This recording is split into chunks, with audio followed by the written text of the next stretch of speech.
Here's a quick look at a pretty well-known palm in the trade called the Kentia palm.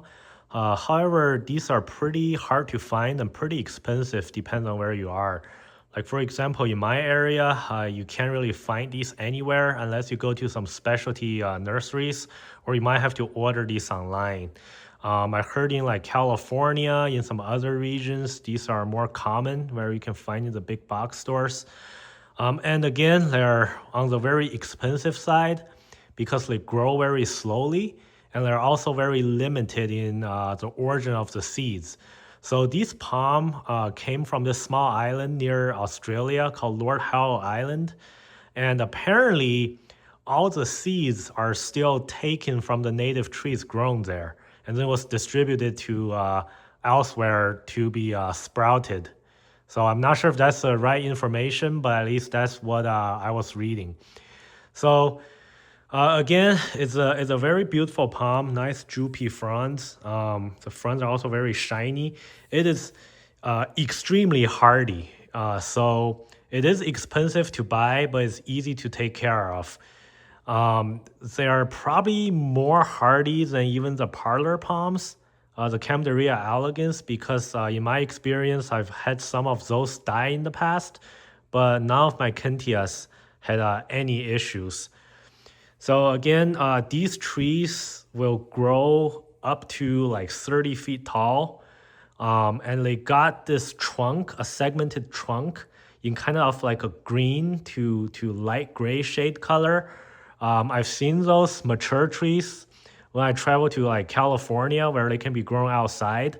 But unfortunately, if you grow these in a pot, you probably will never get a trunk unless you keep on upsizing the pot and you wait many, many years. So this is again very, very slow growing. I've had this one for about 4 years, and right now it's about 5 foot tall. When I got it, it was probably around a little over 3 feet tall. So again, it takes forever for these to reach big. This palm is completely indoors. I don't bring it outside at all just because how hardy it is. I don't have any supplement, no humidifier supplement, no light supplement.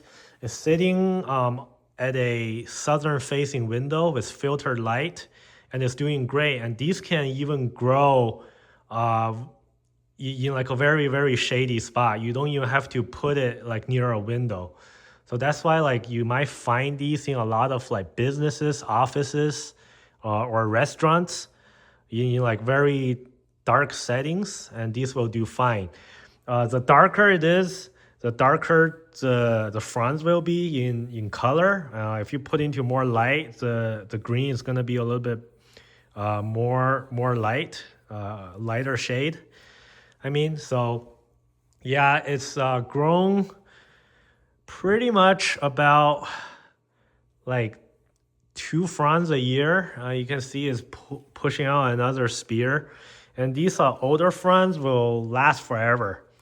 So I do not think I have any of the original fronds left since I got it, but some of these are definitely like 3-year-old fronds. So again, very, very beautiful. You can see it's got this kind of like a peeling fiber portion at the bottom of the stems. It's actually very similar to a coconut palm when it's mature.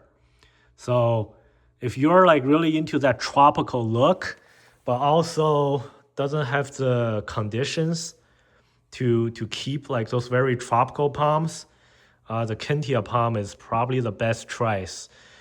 Again, I've watered it probably about once every 3 weeks.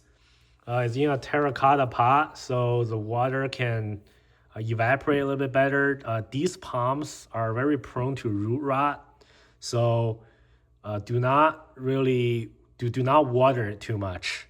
Okay, and also try to get a pot that has very good drainage. I also fertilize it in the spring and around summer. And that's about it. That's all the care I've given it to. So I've also seen online some big specimens people have.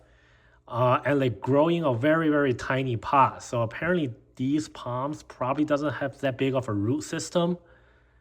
So again, extremely easy palm to take care of. Just want to show you the other Kentia palm I got. So this one is the same age as the earlier one I reviewed. However, it is much shorter. It's about 3 foot tall only, but the stem is actually a lot beefier than the other one. So the interesting thing about this one is the front, as you can see, is much more droopy. You can see it's almost like it's like a feather. It water falls down.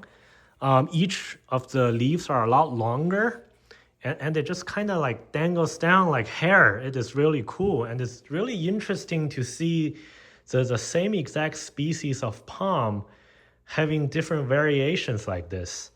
Um, yeah, and this originally came as a pack of 4 together with my other Kentias in one pot. A lot of people keep it that way. However, these are again solitary palms. They should really be grown like individually. So I separate them all out into different pots. Um, and just again, showing you the variation of the fronds. Look at them, it's very droopy, very, very beautiful. If this is a lot bigger, it can almost become like an umbrella. So yeah, just again showing you the variations of different palms in the same species.